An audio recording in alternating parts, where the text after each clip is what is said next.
You are right about that. We built a machine that could take us on a tour of the universe without ever leaving home. The Hubble Space Telescope is more than 25 years old. In that time, it's become the most famous telescope ever built.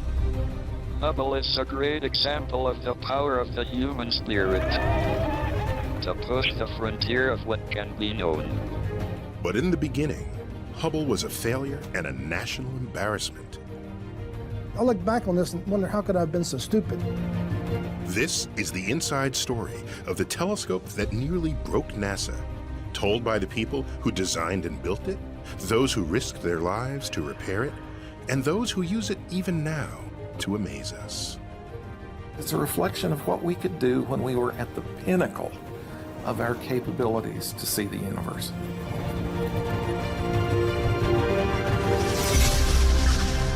Welcome to space, and have a good one.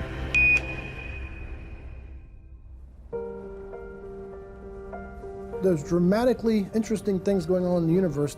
Science always advances when we look at something interesting and new. The story of the Hubble Space Telescope is a twisting tale of the highest ambition and the deepest misfortune. Above all, it is a tale of determination by people like Charlie Pellerin, who gave a decade of his life to the project. Now, I've never seen these images blown up like this. These are incredible, aren't they? And to see this detail, this colossal detail, it's phenomenal. I feel so lucky to be alive right now because we're on the most incredible journey, and it all began with Hubble. After a quarter century in space, Hubble has become synonymous with humankind's quest to explore.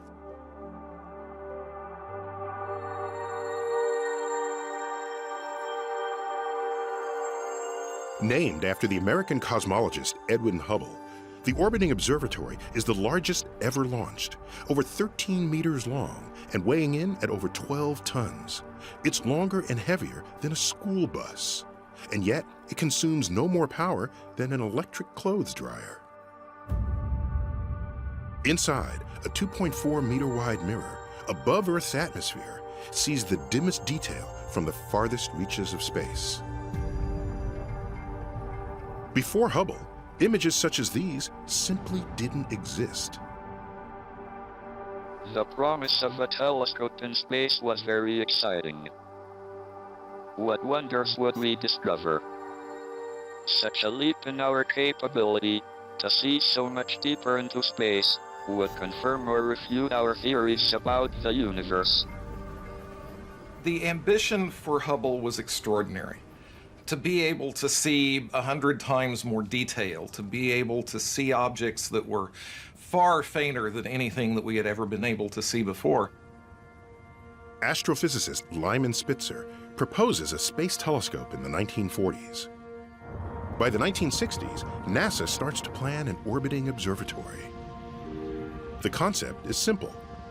Place a telescope in space where, above the atmosphere, it will have an unobstructed view of the heavens. But in practice, such a machine proves to be a technical nightmare. Just keeping the proposed telescope steady in space demands unprecedented engineering. It doesn't do you a lot of good to have a great camera that takes really high-resolution pictures if your hand's shaking. You've got to have a steady hand. The Space Telescope wouldn't take very good pictures if the telescope were doing that, jittering.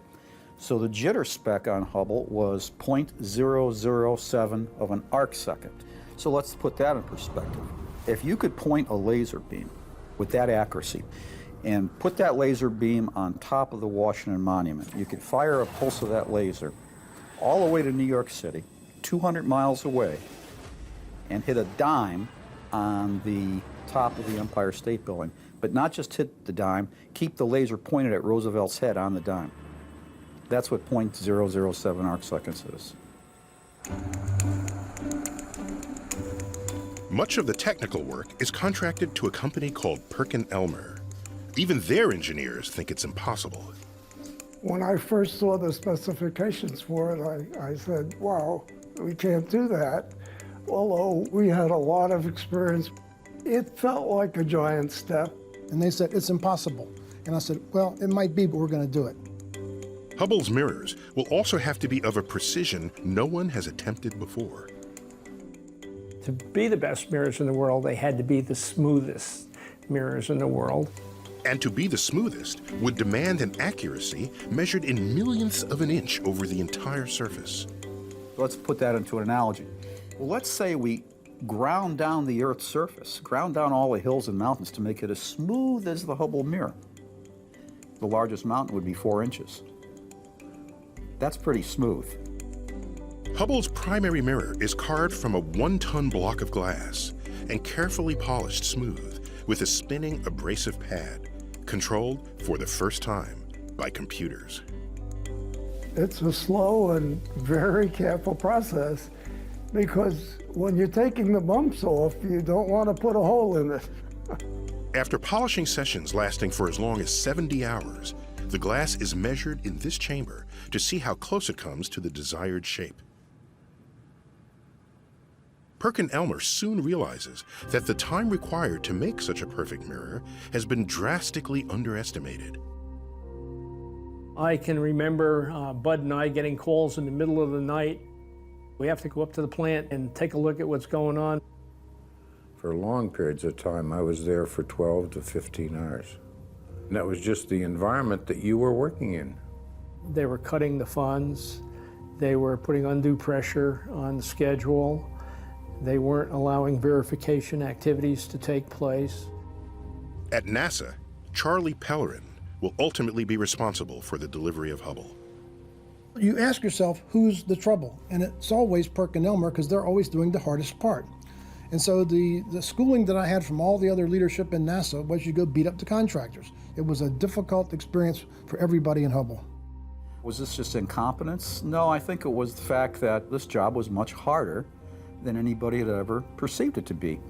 We were doing something that's never been done before. Short of time and money, NASA rejects final testing against the engineers' wishes. Bud and I looked at each other.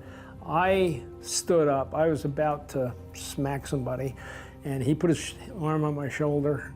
I had the same feeling that he did. I was upset and angry that they had decided that that was the end of the mirror. Perkin-Elmer's decision to complete the mirror without final testing is not communicated to Pellerin. Perkin-Elmer stopped telling us about things that they thought would upset us that they could rationalize away. I was 38 years old when I got that job, and I'd never managed a multi-$100 million project before, and so I assumed the people before me knew how to do it, and they didn't. Amidst the breakdown in communication, a serious flaw had crept into the mirror, and no one had realized it. After 6 years of intense work, Perkin-Elmer finally delivers the mirror in 1985. Oh, I think it was a relief to a lot of people who'd been working long hours, yes. And finally they said, oh, it's gone. There was tremendous excitement. And at the same time, we realized that our lives were about to get very, very interesting. Then, in January 1986, NASA's space shuttles, the vehicle whose payload bay the Hubble was designed to fit, are suddenly grounded. Challenger, go at throttle up.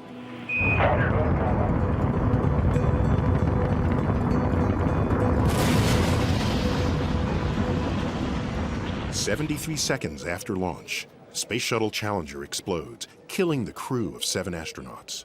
Don't reconfigure your console. Take hard copies of all your displays. Make sure you protect any data source you have. The nation is plunged into grief, and for those who had also devoted their lives to Hubble, the loss is compounded. We thought that we were about 6 months away from flying Space Telescope, and then you get up in the morning and hear that the shuttle has blown up.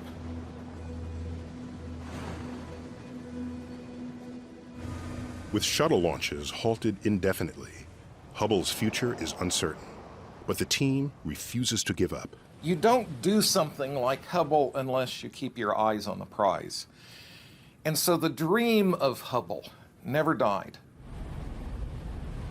It will be almost 3 years before the shuttles return to flight, and 4 years before Hubble can launch. Standing by now for a go for auto sequence start. We are go for main engine start, T-minus 6, 5, 4, 3, 2, 1, and liftoff of the Space Shuttle Discovery with the Hubble Space Telescope, our window on the universe. You're aware of the fact that sitting up on top of that pillar of flame is this instrument that not only is it of tremendous importance to the world as a whole, it's also kind of your future personally riding on this thing. Discovery, go at throttle up. Soaring to nearly 600 kilometers, Discovery carries the observatory higher than any shuttle has flown before, to place Hubble as far as possible above Earth's atmosphere. Now, it's time to set the telescope free. We had trained, well, I don't know, year and a half, and much of the training was on getting Hubble in and out. Discovery, your go for umbilical disconnect. Copy that, go for umbilical disconnect. Disconnecting Hubble means it's now running on internal batteries. The clock is ticking. They must deploy the solar panels as fast as possible. Unfurling like a pair of roller blinds, these arrays are critical. Without their power, the telescope will die.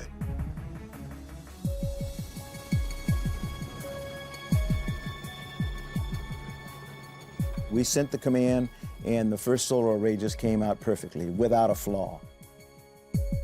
The command went to the second solar array, and it started out, and it probably got about 16 inches out, and then just stopped, and it didn't move. And so the teams worked for hours. Okay, with the panels that you got out there right now, it's not satisfactory to stay overnight.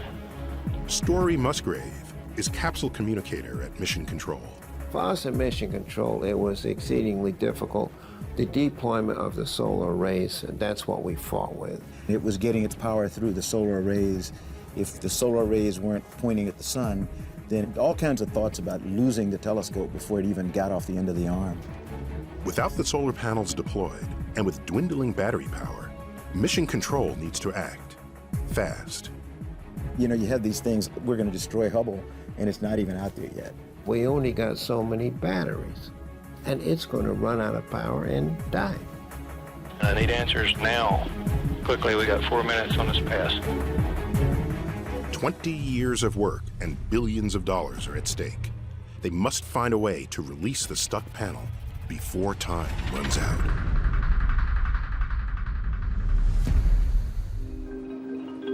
The Hubble telescope is in jeopardy.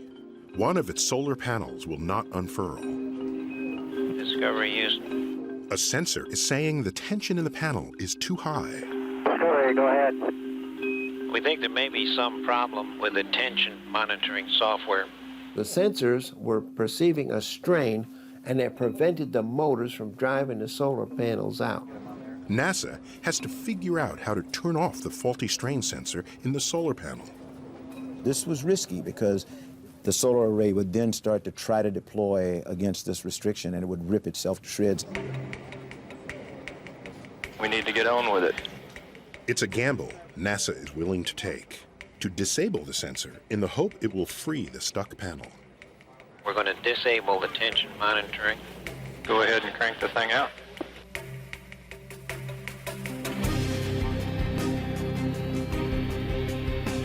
Okay, Houston, we see motion. The second solar array went out, and then they said, get it into deploy positions. Payloads, waiting on you. Flight payloads, we are go. Capcom, we have a go for release. And we finally got to the point, and they said, okay, release it. Discovery, go for Hubble release. Flight PDRS maneuvering the arm to release. All right. And then we were given the go to back away from the telescope, and we ended up coming back on top of it. We were looking down at Earth through Hubble, floating across South America.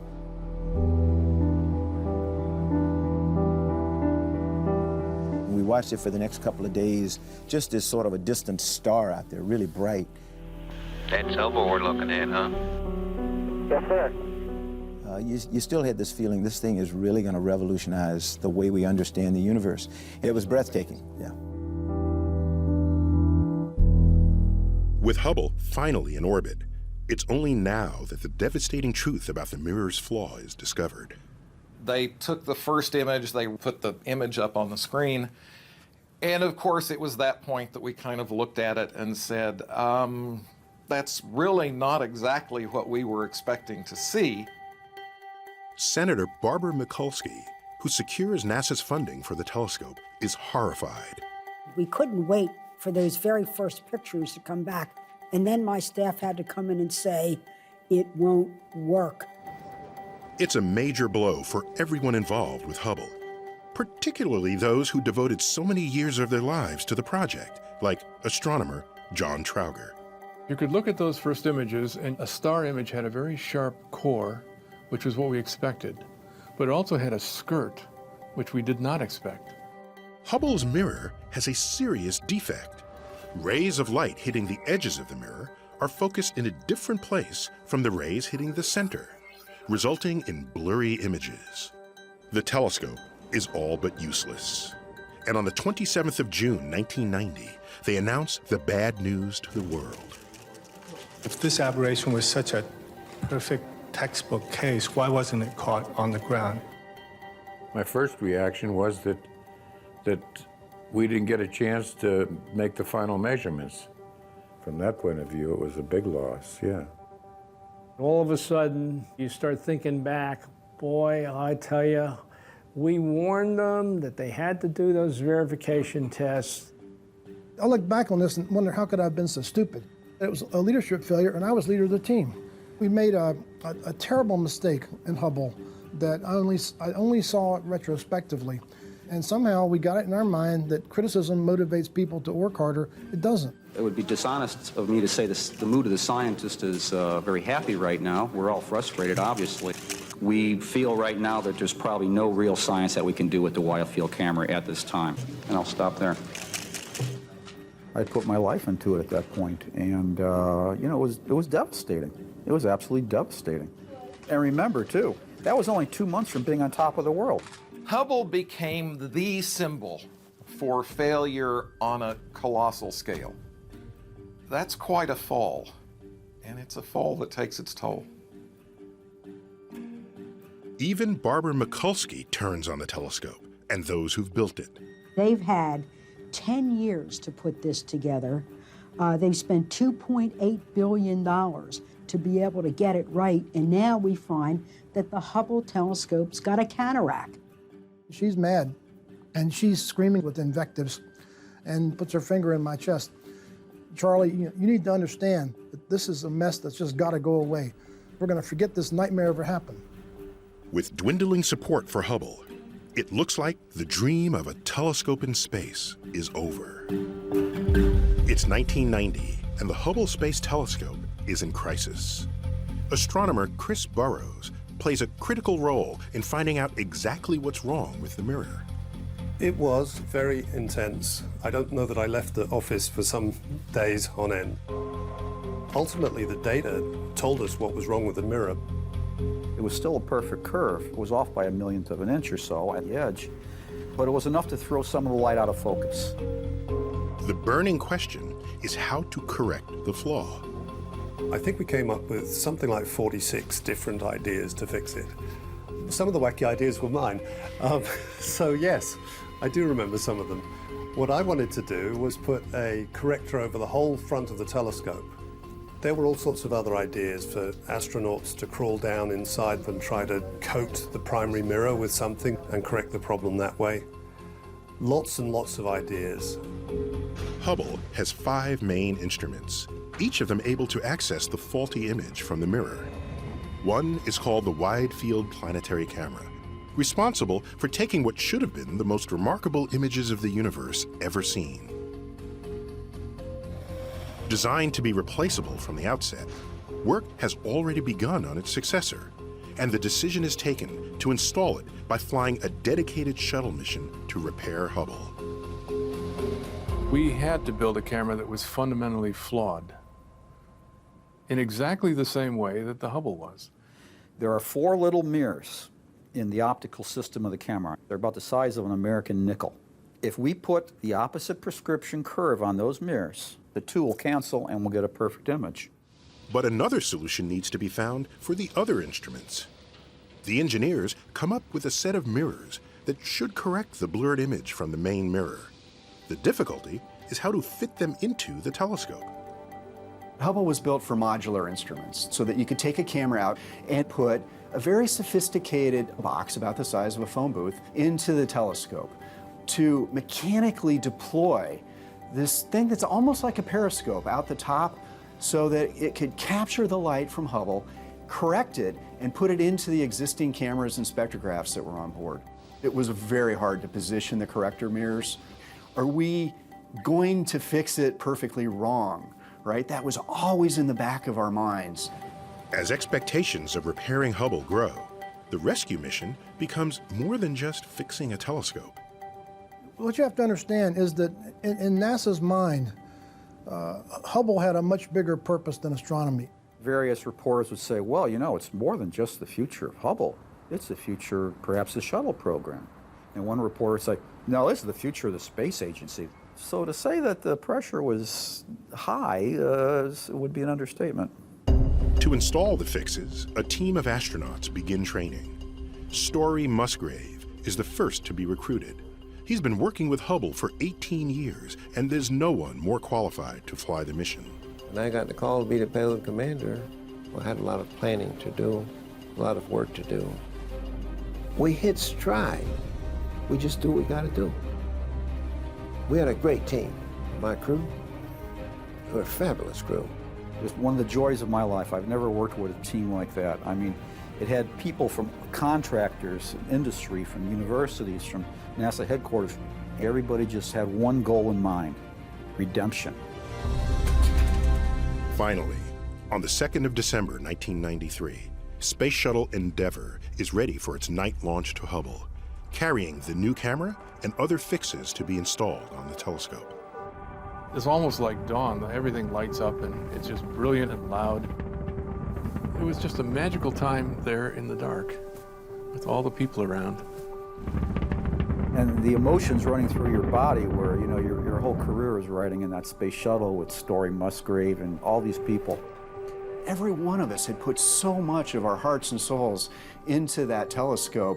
It was a very, very intense day watching it blast into space. We launched it finally. We had our fingers crossed, our toes crossed. Good copy, Endeavour.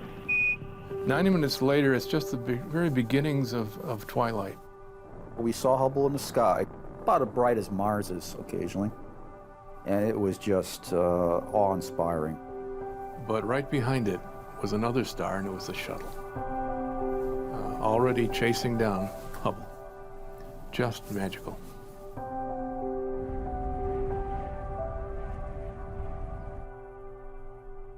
I first spotted it probably at 6,000 miles away, and I tell you, that was a huge moment. Because after 18 years, it's, man, there it is, and we're going to do this. Houston, it's really big. As Endeavour approaches Hubble, the crew reaches out with the robot arm to capture the telescope.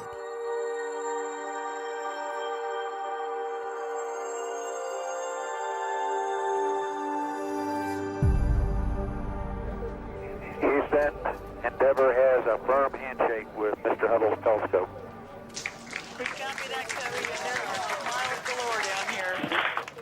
It's quite a sight.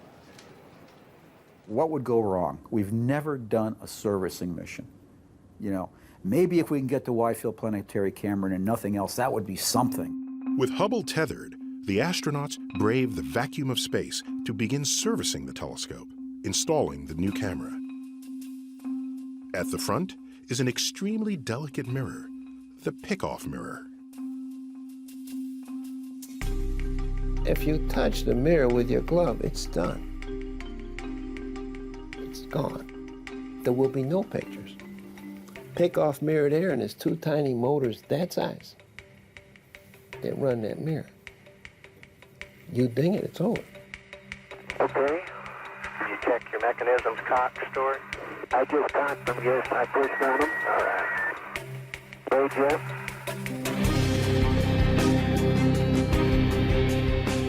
Every hour that went by, things were going okay. Everything was being accomplished. And it was like, wake me up. I must be dreaming this. Looks like it's in there. Yeah. Okay. Are you ready for me to let go? Yes, I haven't. Okay.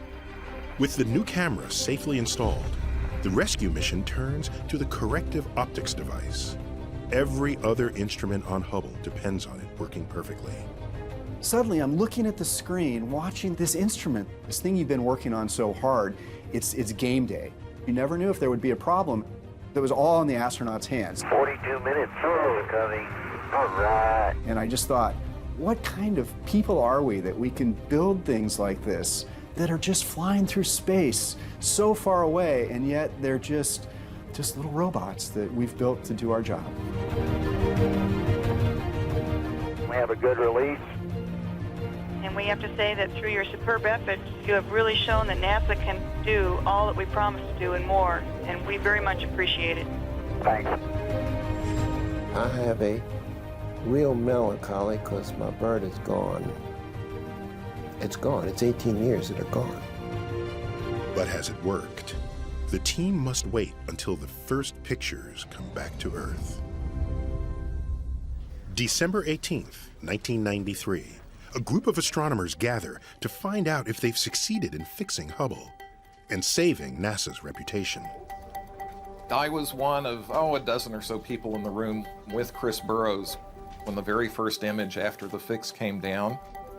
They were taking pictures of a field that had a lot of stars in it that I picked to be a good test of the optics.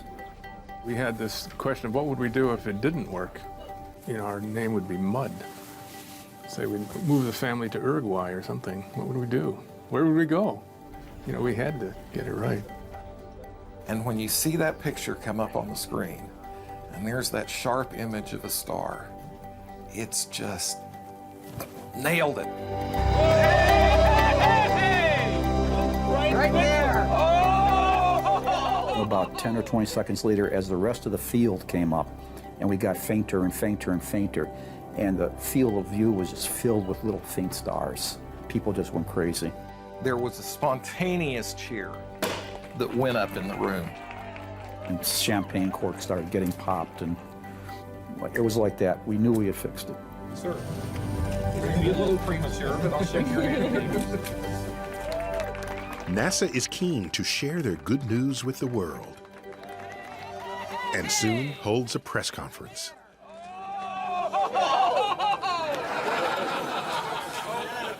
The trouble with Hubble is over. We have here a picture taken of the image of a star with the new faint object camera. Behind each burst of light was going to be a whole new story for astrophysics, for astronomy, for science, to go where no human being could possibly go, but that plucky little telescope was. I believe these pictures are tangible evidence that not only has Hubble been fixed, but NASA is well on its way to fix that culture that created some of these problems. With Hubble and NASA back in form, astronomers queue up for observing time at humanity's new window on the universe. And Hubble's first big success comes quite by chance when a comet is discovered heading straight for the planet Jupiter. Hubble had a ringside seat for all of that. It took a week for all the pieces of this comet to fall into the planet. And every day, there were new Hubble images. Look at them! They were spectacular. It's right in the method. That's amazing. That's what we all said. That put Hubble at the forefront of astronomy. That one event. We couldn't have planned it any better. Astronomer Jeff Hester is also about to capture an image that will touch us all, of a certain cloud of gas and dust, a nebula. We took an image of a region called the Eagle Nebula. It's an area where stars are forming. And this image came in, and it was remarkable. Just a very short time after that, I was in Baltimore doing a press conference. Ed Weiler was there, and I kind of took Ed aside. And he pulled me outside into the hallway and said, I got to show you something. And I said, Ed, do you want to see your next press release? And I showed him the picture of the Eagle Nebula.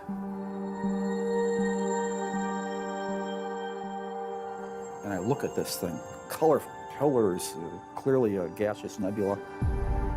And it didn't matter who you showed it to. They were just, my God, that's amazing. I think we have today perhaps the most spectacular picture we've seen yet from the Hubble Space Telescope. I was not at all prepared for the reception that that image got. Any newspaper in the world that had ability to print color, I think it was on the front page. That picture touched people in a way I can't describe. This thing just took off. It grew a life of its own. Hubble's stunning images keep on coming. Spectacular galaxies, exploding stars, and vast nebulae, all in unprecedented detail. Hubble's first year in operation transformed our view of the cosmos, which for cosmologists like me was the most wonderful reward. I'd waited a long time to witness images like this. One of Hubble's greatest images comes from an unprecedented idea to point the telescope at what looks like an empty patch of the sky for 10 consecutive days over the Christmas vacation 1995, to try and capture light from any extremely dim objects that might lurk there. Astonishingly, almost all the objects in the final image are newly discovered galaxies, thousands of them, each containing perhaps 100 billion stars. And all within a tiny piece of sky we previously thought contained nothing. It's a groundbreaking triumph for Hubble. But this is just the beginning. Hubble was designed to be continually upgraded to see ever more detail, even further back in time. Over the next 2 decades, 3 more shuttle missions returned to Hubble. Every time the astronauts went up there to service Hubble, they put in new equipment, new cameras, and made it even better than it had been before. That's the power of Hubble. 28 astronauts visit Hubble in the following years, prolonging its life and ever enhancing its capabilities. Amongst them is John Grunsfeld. The Hubble Space Telescope has given us a view of our place in the universe that's unparalleled. Layered on top of that is this amazing story where we fixed it with humans doing spacewalks. By the early 2000s, digital camera technology is catching up with the quality of Hubble's ultra-precise mirror. It's time to upgrade once again, making the telescope more powerful than ever before. It was time to make room for a newer instrument, which I was also involved with, called Wide Field Camera 3. So we definitely wanted to see that new instrument there. And its time had come. Columbia, Houston, UHF comm check. But in February 2003, Space Shuttle Columbia heads back from orbit when disaster strikes once again. Columbia, Houston, UHF comm check. Some of Columbia's thermal tiles are damaged on launch, causing it to burn up on re-entry. Lock the doors. Copy. NASA cancels its last servicing mission to Hubble. Because of the concern about the safety of the astronauts, Sean O'Keefe, then administrator, pulled the plug. I was really stunned. I had twice risked my life to repair the telescope, and if we didn't go to service Hubble as was planned, it would be the end of an era. Without another servicing mission to maintain the telescope, Hubble will not last long. In 2005, amidst huge public pressure to save Hubble, NASA gets a new administrator, Mike Griffin. Mike is here today to share his decision with us. And within 2 years, makes an announcement about the telescope. Today I'm here to announce we are going to add a shuttle servicing mission to the Hubble Space Telescope to be flown before it retires. We anticipate And we then asked the astronauts if they wanted to go, and to a man and to a woman, they were ready because they knew it would be new science and that the Hubble final journey would be an incredible one. 3, 2, 1, and liftoff of Space Shuttle Atlantis. In 2009, after almost 3 years of training and preparation, John Grunsfeld and his crew head for Hubble. Houston now controlling Atlantis on its way. Their mission? To upgrade the world's favorite telescope one last time. With 5 long spacewalks planned to work on the telescope, it will be the most ambitious servicing mission ever. This is my 3rd Hubble mission, and I'm just so happy to be back at Hubble. It looked pretty beat up. The insulation was peeling away, the solar rays were warped. It's been hit by orbital debris. You know, it doesn't look like the perfect telescope that you kind of imagine, but I really felt like I was with an old friend. Astronauts John Grunsfeld and Drew Feustel will install a new camera, making Hubble more powerful than ever before. I'd just like to say that this is sublime, and I'm smiling from ear to ear. But first, they must remove the bolt holding the old camera inside. It's the easiest task on Hubble. There's one bolt, and you take out the old camera, and this bolt wouldn't turn. It was locked tight. Okay, Dan, so we're not going to do step 2. We're going to have John go get the short adjustable. The consequence of not being able to remove the camera and replace it with the new one was something we really hadn't thought about. The only time I've really not been happy in space was that moment. John Grunsfeld headed down to the airlock to retrieve a short adjustable ratchet to assist breaking the torque on the grounding strap bolt, which has been a little troublesome in releasing. If Drew turned the bolt too hard, the shaft would fracture, leaving the old camera permanently in the Hubble. No more camera, no more unraveling the mysteries of the universe. Okay, so Drew is good to use everything he's got then to try to break the torque here. Is that correct? That's exactly right. Okay. You know, we got the go from the ground for Drew just to go for it, put as much force as he could, and it was either going to break or it would come loose. But I think we understand that if it breaks, wide field stays in. What John said is correct. Thanks. Okay, here we go. I think I got it. It turned. It definitely turned. Yep, it turned. I really got back into the game and thought, okay, you know, we're back in it. And the wide field planetary camera 2 is clear of the structure of the telescope. I felt just terrific because that was really taking our instrument and the Hubble right to its limits. And it was just really inspiring. 4 more successful spacewalks follow before the crew prepares to release Hubble one last time. During the final spacewalk, I had the opportunity to look up at the telescope and kind of say my personal goodbye, and I gave it a little salute, wished it well. And we came in the hatch, and then the next day we deployed it. Then we saw them batten down the hatch. The countdown. 3, 2, 1, release. For the shuttle to pull away, for the astronauts to pull away and send Hubble out on its final journey. And when they did that, batten down the hatch, I knew that Hubble was sailing not only into space, but into the history books, as well as into the science books. And what a great ride. Thank you, Senator Mikulski. Atlantis, we are now resuming operational audio communications. There was nothing but joy because we realized that we'd accomplished all of our goals and that we were returning Hubble to orbit in the best shape it had ever been in. With the finest ever Hubble camera now installed, it's time to see what the telescope can really do.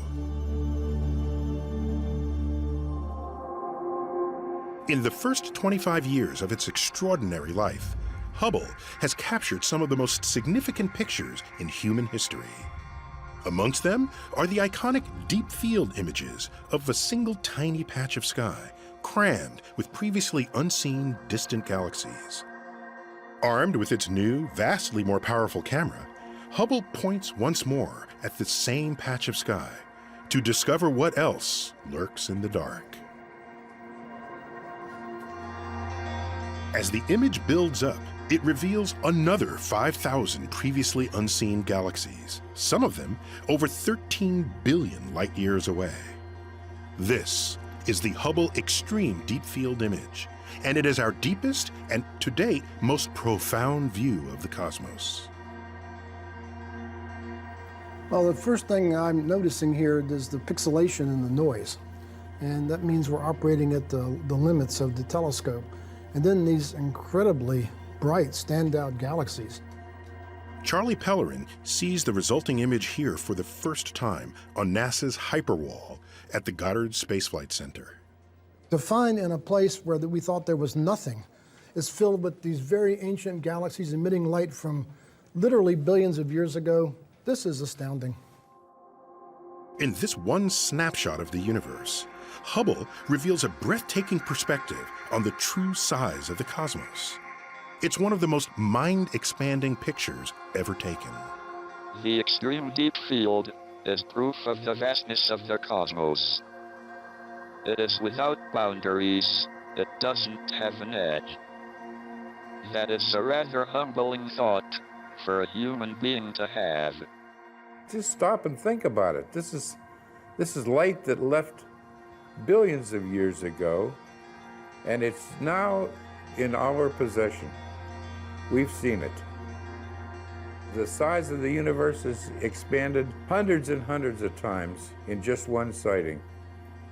That was proof in my eyes that we had just built a telescope that was better than any on the Earth. For more than 25 years, Hubble has captured the attention of the world, ensuring its place as the most beloved scientific instrument in history. You don't have to know a thing about astronomy or astrophysics or anything to look at a Hubble image. You can see the great beauty of this thing. When I get a picture from Hubble, my first reaction is almost always, wow. 25 years later, that telescope is still giving us wow moments. These are images that will be remembered and in some sense even revered for a very long time to come. Because it's a reflection of what we could do when we were at the pinnacle of our capabilities to see the universe. Hubble's extraordinary capabilities are due to the scientists and engineers who helped to turn humanity's dream of a space telescope into a reality. For many of them, Hubble remains their proudest achievement. That's my life. I've worked on the mirror, the Hubble mirror. Right now, there's nothing in my life that I've been prouder of. Hubble is the great American comeback story. Downtrodden, beaten up, you say you're going to fix it, nobody believes you. You fix it, and it becomes probably the most successful scientific project NASA has ever done, bar none. Great American comeback. We're all proud of how well this has turned out, and we wish you Godspeed and a safe trip home.